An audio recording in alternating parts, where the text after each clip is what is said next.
Voilà, aujourd'hui, donc le rallye commence aujourd'hui par ce vernissage et cette exposition. On a cette année 19 expositions à travers des musées, des galeries, des centres d'art, des maisons de culture. Et donc on souhaite que vous profitez d'acquérir vos passeports et tenter de gagner des prix. Donc voilà, je demande à monsieur Robert Hébert, c'est son coach, de parler un peu de Cynthia et son parcours et son historique.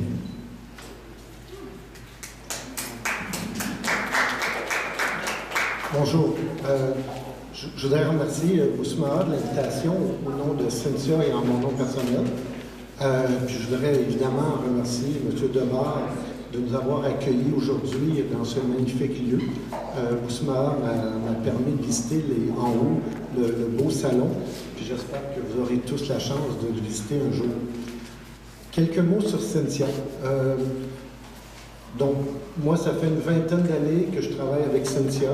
On a fait plusieurs expositions ensemble.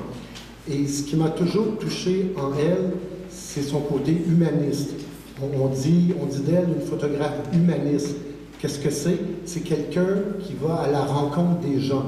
Dans tout son parcours, que ce soit ses photos en Chine, au Mali ou ailleurs dans tous les pays qu'elle a visités, ce qu'elle cherche, c'est de voir et de rencontrer les gens. Quand on regarde la photo en arrière, la dame avec son pot, son plat sur la tête, ou les jeunes filles aux oranges, ou la Touareg dans le désert, c'est ça qu'elle cherche. Elle cherche à rencontrer les gens, elle cherche à vivre avec les gens pour vraiment les connaître dans un geste d'humilité ou de simplicité. Et elle se promène, elle visite, elle rencontre ces gens-là et elle prend le thé, le café ou peu importe. Et c'est ça, Cynthia Copper, c'est ça comme photographe humaniste, d'aller à la rencontre des gens. On espère travailler de nombreuses années encore ensemble. Cette exposition-là, on l'a présentée quelques fois. C'est important pour une photographe de présenter ses œuvres de nombreuses occasions. Parce que c'est sûr que dans un pays, une ville, c'est pas tous les gens qui peuvent venir voir ce qu'elle fait. Donc, à chaque fois, on essaie de trouver un nouveau public qui ne connaît pas ses œuvres et on les promène d'un endroit à l'autre. C'est ça qui est intéressant, c'est ça qui est important. On a un projet qu'on discute ensemble sur toutes ces photos qu'elle a prises en Chine. Mais aujourd'hui, ce qui nous intéresse, c'est les documents sur le Mali, c'est les documents sur les manuscrits de Tombouctou, qui sont un trésor national.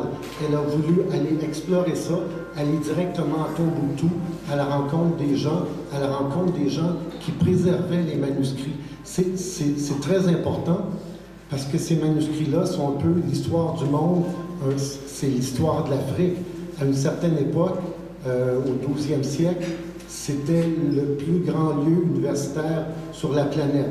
Et les archives dans les tablettes, les manuscrits, c'est un peu un trésor mondial. C'est pour ça, notamment, que l'UNESCO a décidé de protéger ça. Je vous remercie encore une fois d'être venu voir ces photographies, de venir rencontrer Cynthia. Je vais inviter Cynthia à vous dire merci. Mais avant, je crois qu'un M. Debar voudrait dire un petit mot. Monsieur Debar, s'il vous plaît.